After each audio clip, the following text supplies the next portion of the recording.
The practitioner of natural perfume must access higher realms of consciousness so that his or her art represents transcendent beauty while serving both human and earth.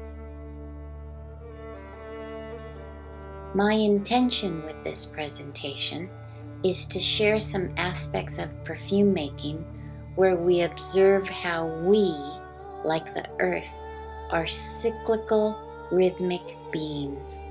By standing in that very rooted place of knowing, we align with our soul's rhythm and nature's cycles, thus tapping into our own unique creativity.